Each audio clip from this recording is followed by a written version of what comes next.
This is the Power of OZmosis podcast, powered by the Vidwheel Creator Network. Hi everyone, my name is John Osberg, and this is the Power of OZmosis podcast, powered by Vidwheel Creator Network. I'm here with my good friends Babna Magundu, Garrett Hussig from EmergenceTek Group here in Buffalo, New York. Welcome. This is really cool to be here with you guys today. Thank Back you, John. full circle. And so OZmosis Consulting focuses on three things. It's the development of businesses and brands, the development of the community, and the development of humans. So here we are, an early adopter, EmergenceTek Group. It's great to be here. Bab, Garrett, I'd love to hear more from you and maybe a quick intro on yourselves and what we're doing here today. Yeah, I'll start. My name's Garrett Hussig. I'm the Director of Technology and Innovation here at EmergenceTek Group. I've been with the company for about 5.5 years, and some really exciting things going on now. And quite a bit is, kind of evolved and changed since I first started. I know we'll get into quite a bit of that as we go. Cool. How about you, Bab? My name is Babna Magundu. I'm actually the one of the two founders. I'm actually responsible for operations and staffing. That's it. That's right. Cool. So it's a pleasure to be here with you, John. Well, welcome. We're excited here. This is, like I said, it's a cool moment coming full circle, and there's so much to unpack here.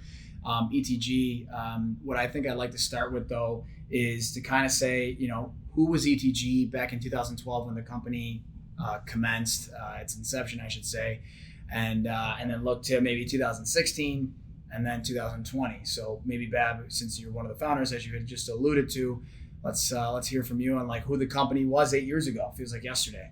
Thank you, John. Yeah. Well, ETG came about as a result of frustration that myself and Brian, the other co-founder, we experienced in our career at companies where we used to work. Personally, I came from many years of consulting in IT in the West Coast, working for large corporations like, US Bank, Providence Health, WebMD, Aetna. The frustration was more with the resources that I was managing at the time. Like when you're called to manage resources from various, global corporations, these multinational corporations, taking on projects for the companies that I worked for, and not being able to deliver on the quality that they've agreed upon, the time or respecting the time.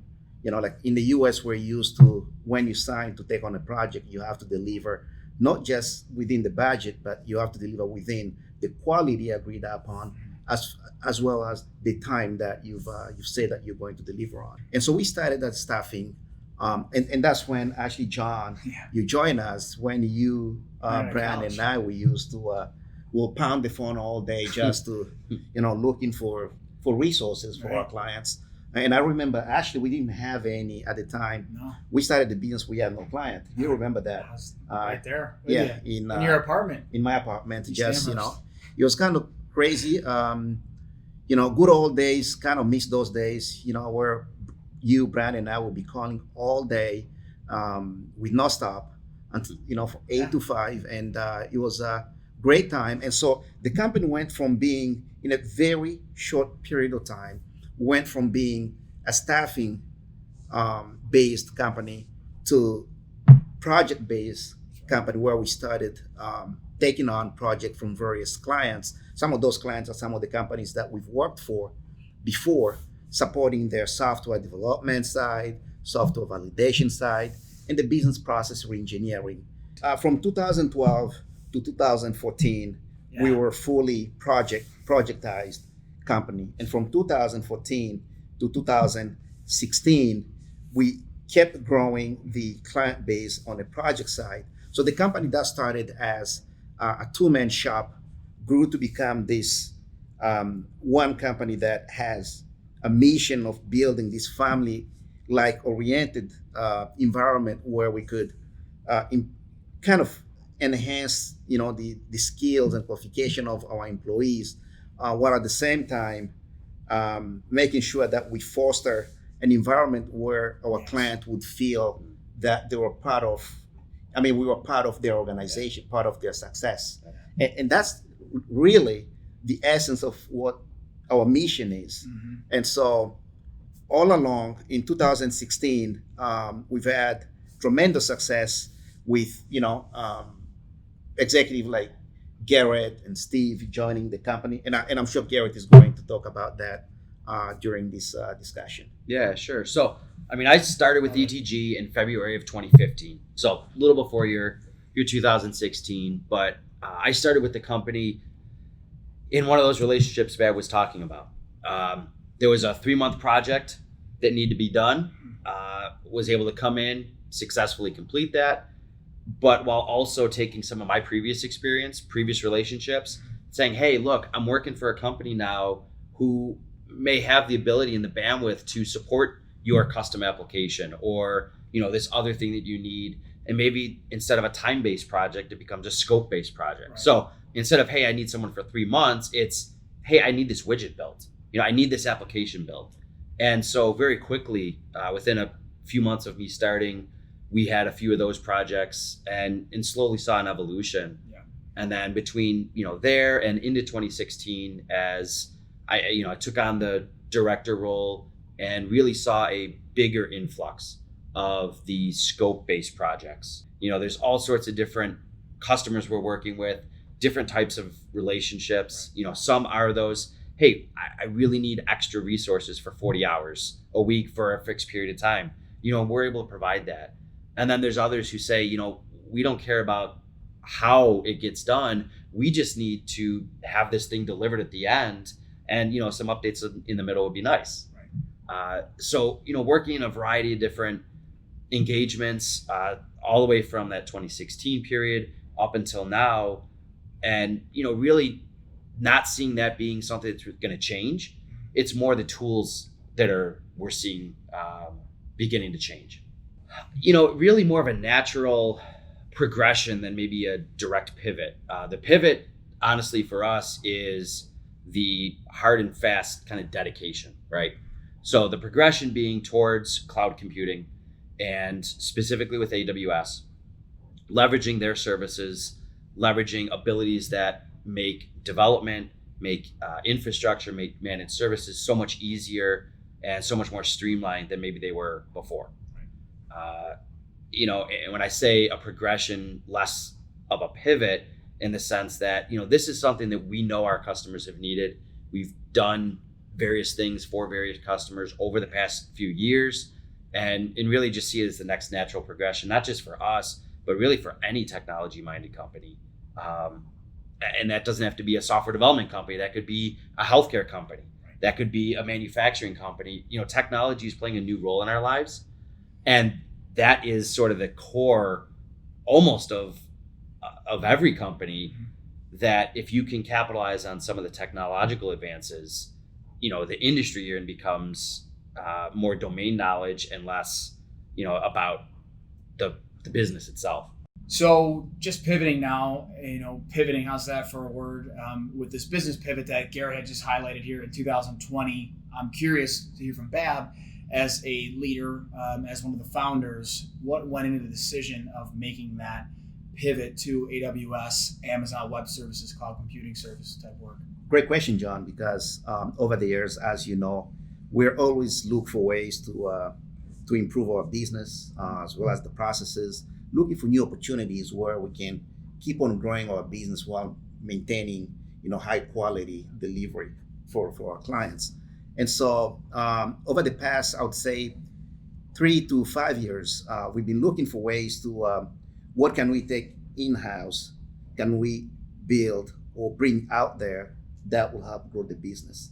And so it just happened that the environment that we're playing in, cloud computing, was becoming more and more ubiquitous. More and more organizations have been adopting cloud computing, even though not so massively in Western New York area, but we're seeing, and I'm sure Garrett is going to talk about this, we're seeing more and more of our clients leaning towards adopting, going into the cloud or using both cloud and on-premise, infrastructure, a hybrid solution. Yeah. And so we've kind of been lucky because the directors that we have Garrett and Steve have been very, very instrumental at steering the organization towards the cloud computing business.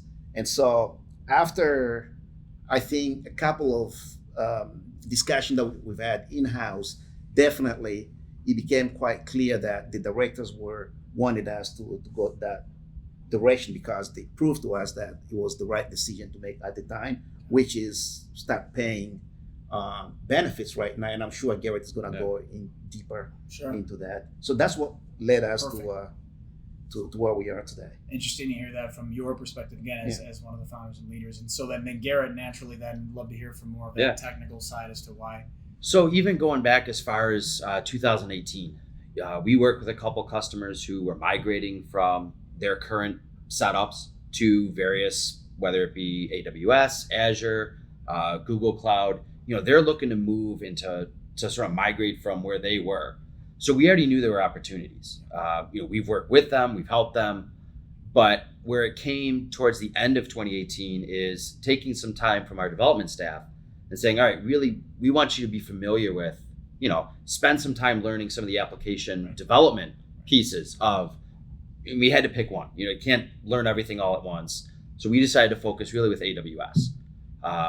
And we're able to, through 2018, 2019, not only learn, become proficient in a lot of these tools that are available, but also be able to build some pretty cool applications. Built one for a local law firm and helping them manage a process that was very much a paper process. Can circle back to that in a little bit. Sure. But doing that in 2019, then really now into 2020, saying, okay, we know how to develop applications using some of these cloud native services. Maybe programming languages are the same, but the way you interact with them is different, or the way the services interact. And not to get too technical, but leveraging some of that helps with scalability, reliability, redundancy, and really seeing ways to be more cost effective too. Not just more scalable, not just more redundant, but also maybe more cost effective. Money that was once put into maintaining a physical server or a data center could now be used to maintain an application or to scale an application. So, we've been learning, evolving, growing. Starting in 2020, really got the investment and sort of the buy-in from the ownership of ETG to say, now we want to take that next step. Let's pursue the Amazon Partner Network certifications. Let's pursue getting our staff certified. And right now we're well over 60% of our staff is certified with at least one, if not two, AWS certifications. And that's an ongoing thing that we're continuing. And it really taking it from just the custom application development and looking at it as a holistic kind of technology perspective. So it's not just where your application is, but it's, where is your data stored? How is it being moved? Is it living on a server in a closet somewhere? Is it living in a data center over, somewhere down the street? Is it some hybrid of the two? Or is it something we're able to move completely into an AWS environment? Maybe we even eliminate servers altogether. And it's, it's an interesting concept. And sure, at the core, you're not eliminating servers altogether, but some of the tools we're using with AWS allow us as an application provider and many of our customers to not have to worry about operating system patches and Windows updates and antivirus and things like that, because Amazon really kind of obfuscates that, takes it away, and provides just that compute level so we can build applications without having to worry about a lot of the things that traditionally will hamper a lot of organizations, especially small companies. Yeah, no, the scalability of it all makes sense. I remember in previous conversations, economies of scale is a phrase that gets thrown around. So I think maybe just jumping into that, you've mentioned, more cost effective is definitely one of the pieces. I think at some point you mentioned, secure stability. I'd love to hear from you on how ETG, and actually even earlier hybrid, the word hybrid was thrown around, right? So the on-prem, off-prem, somewhere in the middle. I'd love to hear how ETG is able to close that gap for its clients, for the prospects that you're currently engaging with, and how Sure. you're making their lives easier both on a business level and a tech level. Yeah, John, maybe the best way to do that is with an example. One of our current customers, situation for them, they had some software that they use internally within their office, never really needed it too much outside the office. So everything lived on either a server or desktops, laptops, maybe within the office, but then really kind of realizing that, wait a second, we need some better ability to access from home, access remote. Maybe there's someone in sales who needs access to something and just isn't able to get in, especially now as we're looking at a lot more remote work, right? Becoming not just a pandemic necessity, but maybe, a way forward for a lot of companies. So for them, we were able to take their database that was housed internally, never really available outside, move that to AWS, and now they have a solution in place that is redundant. It scales easily. So, backups are created and saved every night. They can go point in time and basically restore from yesterday at 2 p.m. or 3:53 p.m. or, whatever it may look like. And they're also now able, we worked with AWS Workspace, and we're able to set them up basically remote desktop abilities to go in and from home, from on the road, from wherever they are, have access to their systems that previously they only had internally. And without, a major project, infrastructure didn't have to change, but kind of got that hybrid solution in place where, the core data is stored up in AWS using the relational database services, and really tying them back to the physical application that lives still within the office. Yeah, I mean, you talk about the scalability, the convenience too of that, and cost savings too. I remember in meetings, conversations prior to this, you had talked about micro pennies on the dollar. Maybe just a quick hit on what that we were talking about there maybe a few weeks ago was. Yeah, maybe a different scenario there, where as an application, it needs somewhere to run, right? You build an application, it needs a server, it needs a computer, it needs something to run on. Sure. And traditionally, we use either standard servers or virtual machines, which are, mini servers within a bigger server, if you will. But still, there's dedicated resources for those. And usually as you're building that out, you're having to think about what's the peak that I need to be concerned about. And then either you need to scale to that peak or you need to build for that peak at all times. So that can get expensive, right? You have compute services, you have a server that you've built, super high powered server because, 3 times a week it gets hit really hard. There's a lot of traffic. Well, instead with a lot of, and I alluded to like the serverless things before, whereas from an application level, AWS worries about it, the servers in the background, but in terms of what we're building on top of solutions that you mentioned, fractional cents every time it gets hit.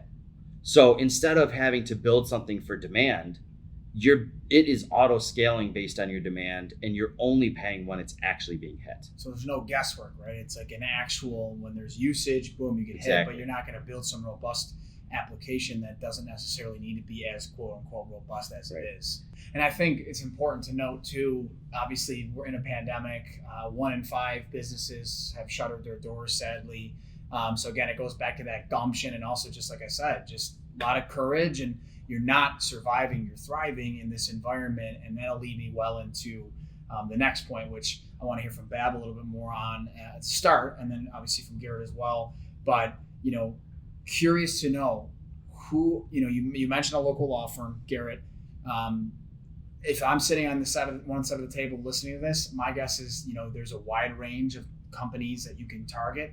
I'd love to hear, and especially for our millions of followers listening right now, starting with Bab, like who is the ideal client? Who are you after? What verticals, right? So maybe give us a taste of what that looks like. Great question, John, because if you look at the wide variety of clients that we have, you might argue that our target is one specific industry.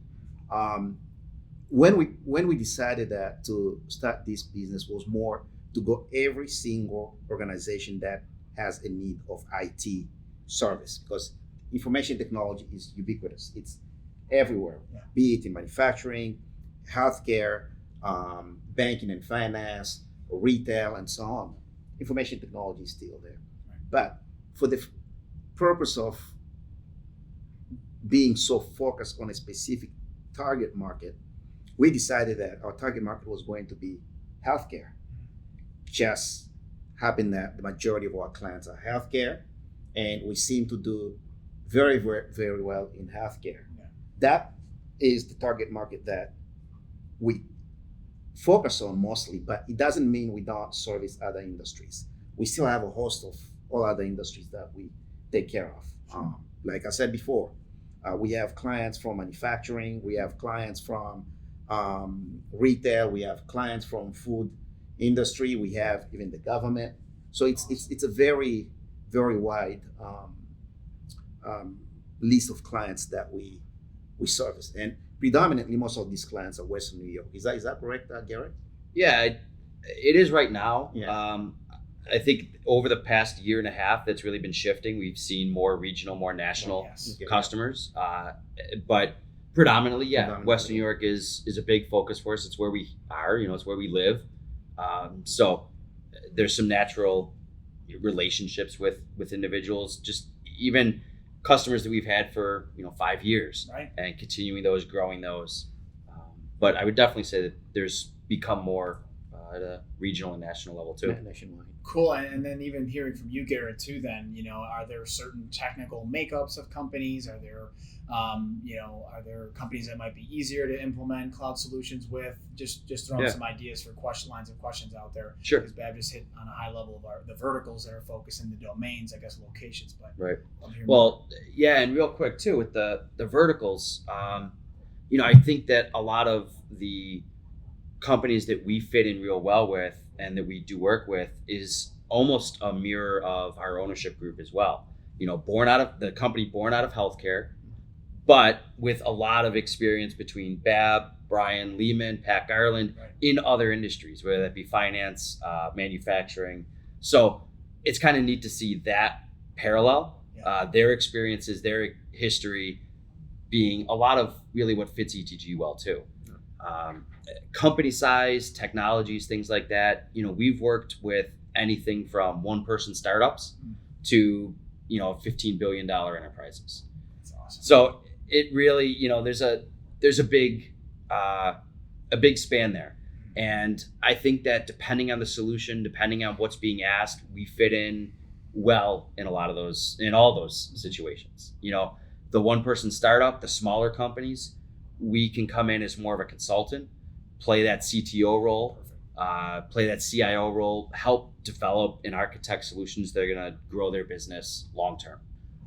So consultant, builder, advisor, those are some of the words, some of the functions that the team at ETG is fulfilling. Yeah, absolutely. Augmentation. Yeah. Where, like Garrett said, you have, I'll just give an example. Please. Like M&T, for example, might need a team of 3 or 5, experienced software engineers to come in to help augment their team working on this mission critical project that's been, behind the schedule. So they'll reach out to a company like ours and, to discuss how we can help augment their team and lift this project to fruition. Right. Love that. Great analogy, great visual. And I think, again, going back to what we're going through now, the pivot, it's going to segue well into kind of our final points of discussion, which has to do with the resiliency of the company, tying back to the family orientation, that extension of your client first mentality, and how you've been able to set up an environment here, with part of it being this pivot, right? So if there's been some downtime, your employees, the team have been able to then, upskill, right? Get stronger in certain other technical competencies, which then obviously helps the company be more attractive and have more services then to put out to the world, to the clients. So I think it's awesome, and it's really cool to see. For me, having been gone now for about 3.5 years, to see where it was, like we kind of talked about the beginning, 2012, to where it is now 8 years later. So pretty neat stuff. At this point in the company, 8 years in now, 9 into ETG, still having that mix of a little bit of startup mentality and the ability to do some of these, quick shifts or pick up new skills or dedicate time while also still, evolving into that more mature business and things being a little more measured and planned out. So it's been an interesting, especially past 6-8 months. Yeah. So that's perfect then on the topic of resiliency and the pivot. I'm curious to hear from a leader, but then also someone who's kind of in that director, but also really in the team world with the technical teams at ETG to hear about how, the company has been resilient. It has thrived and not just survived, but thrived. And that kind of ties into the pivot, cloud computing. But I'd love to hear about how you've been engaging even, obviously your clients, but then your employees and how, it's really, you guys steer the ship really well and strongly. Yeah. The culture that we started way back, John, and you remember this very well, was more a culture where we wanted everyone to feel like part of the family. We're building this family-oriented environment where people didn't just have a place where they go to work, but a place where they go to work, but they connect and they remain part of the environment that they're working in, even after their work. We wanted to foster that feeling of belonging to this team, and that's what culture that we grew up from when we used to work together all the way to today. Thank God that we've had directors who've been very instrumental at enforcing that culture over the years. You're going to find that some of the employees that worked here at ETG, for example, have been with us for so many years. I mean, I would say that rarely have we lost any employees, rarely. And so that speaks for itself. It's partly because of the culture, first, and secondly, the people, the leaders managing these teams. Because it's one thing to manage a team, it's another thing to understand what that team expects from the leader and what that team might want to do as part of their every day-to-day work. Sure. And that's where you see that employees at ETG have been allowed to work remotely, even way before COVID hit us. Right. Partly because our directors allowed us that to happen, and that became literally part of who we are as an organization, where we had to put a balance between work and life, understanding, create an environment where you understand that these people have family, we all have families, therefore we have to be allowing people to work remotely, That's huge. Yeah, and that's been a huge thing going into, say, March, April, right? Yes. Like, having that experience, having a lot of the tooling already in place, the ease of communication with the entire company, now being able to say, okay, nobody come in, and it not being a massive shift. It's just, of course, you're not able to interact in person. You're not able to sit around the conference room table and hash out details on a whiteboard. But we had virtual solutions in place, and really didn't miss much in terms of productivity, in terms of being able to get things done and complete projects and be successful for our customers. And naturally, and one of the things we're still working on is trying to figure out what's the best way to increase engagement amongst people, right? That's something that's just, when you're not able to be in constant communication, there's something different sitting back to back at desks than there is even if you're communicating in a Teams meeting or a Zoom meeting or whatever the case may be. So we started out back in April with weekly happy hours. Happy hours, right? Virtual happy hours. Yes, that's right. But had someone set up a Zoom meeting, 20 of us, maybe 15 of us jumped on and had the opportunity to kind of see faces, interact outside of this project or that project or this plan or that plan, but really just more at a person-to-person level. So it's a mixture then, and that's awesome. That's a mixture then of the proactive kind of mindset of the company, the leaders within the company, where you already have, like you said, the infrastructure, but then that flexibility, that trust with each of your employees, so that you have that trust in them, their morale, their rapport with the business itself. They're going to work hard. They appreciate the flexibility, and then you keep them engaged now virtually. So kudos. And speaking of happy hours, that kind of gets me thinking about one of the applications. Though I know, we've talked a lot about cloud computing, but going back even to some of the lineage of ETG, maybe in closing here, it'd be fun to hear, since we're kind of getting near happy hour right now, would be great to hear more about maybe Hot Mule, one of your apps, and then kind of tie it all together. Sure. Hot Mule is a application that we worked with local brewery Resurgence on. Jeff Ware, right? Yeah, absolutely. And I've had a lot of fun with it over the past couple years, kind of growing it into a tool. Quick hit is it allows users to basically get in a virtual queue for limited time releases. So you go, some larger cities, you have to line up at 11 a.m. for that 3 o'clock release, and then you show up at the door and they say, "Oh, sorry, we're all out." So Hot Mule allows breweries to sell their limited releases or whatever the case may be ahead of time, so that when you're coming to the tap house, you come into the brewery, you're there just to pick up.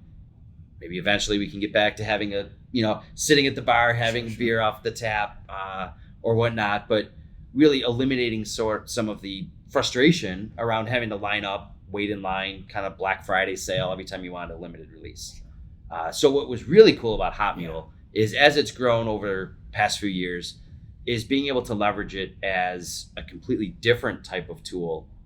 Once some of the COVID restrictions hit and they weren't able to have people inside or be able to serve or anything like that, but use it as a tool to get some of their releases direct to consumers, have some safe pickups on the weekends, and it really saw a huge uptick in the number of people using it, because they can't necessarily go to the store to get Resurgence beer or some of these other local breweries. There's a limited availability, but not quite exactly maybe what somebody was looking for. So it's been neat to see that kind of evolve and shift over the past 8 months. Yeah, and it's congruent with how the company's evolved and shifted and been innovative. Some ingenuity to it as well. So, I think that's a great place to kind of tie this all together. This will be the first of many. I'm certain. We've got a great working relationship here, and it's so cool to hear and see. 3 years later, more than 3 years later, not to make it about me, but I mean, it's interesting to see just in 3 years. I mean, 8 years as a company, 8.5, whatever it's been, to see the progression. But even in 3 years, where ETG's gone, so it's a pleasure, and so grateful for the opportunity to have this type of a podcast, this type of a forum, I should say, to talk about the business. So from where it started, where it was going to where it is now, and how you've been able, again, to have that gumption, to have that courage to make that business pivot, to thrive, not survive, and now make it, again, it's always client first. It's how do we add value? And it's not value to line your pockets, it's value because you want to put the client in a better place than they were before they got here. And I know that rings true in every interaction you've got. So sincere thanks for being on the show today. And if there's any closing remarks, feel free. I'd love the open forum, and then we'll call it a day. I was going to say thank you very much for having us. Obviously, best of luck to you as you're starting a brand new venture. Number one. Scary time, right? Yeah. So it's a scary time. Scary time, but the right time. Well, and it's funny you say that because, it was just Halloween was recent, but it's scary in the sense that there's just such a need for support of businesses and brands, different communities, initiatives, organizations, not-for-profits, and then obviously people who make up those organizations and those businesses. So that's what Osmosis is all about. Congratulations, John. And it's the power of osmosis, definitely. We look forward to continue working with you and your organization. And our recommendation would be to anybody, any organization willing to, in need of, branding, management consulting. Definitely, power of osmosis He's Man, will be there to help you out. You're the man. I'm gonna send you $10 on Venmo to $10 on Venmo. Well, that's all it cost? Yeah, we'll get more in depth in the next episode. Yeah. But this will conclude the podcast. Again, thanks to my friends at VidWheel Creator Network, Neil, Carol, and team. It wouldn't be possible without them, without the awesome video setup and all the wiring and sound, and then the support afterwards. Can't say enough great things about the support I've received from VidWheel, VidWheel Creator Network. So thank you, VidWheel. Tremendous. Yes, great setup. You know. Without them, this isn't possible. So thanks again, Bab. Thanks, Garrett. ETG, doing great things.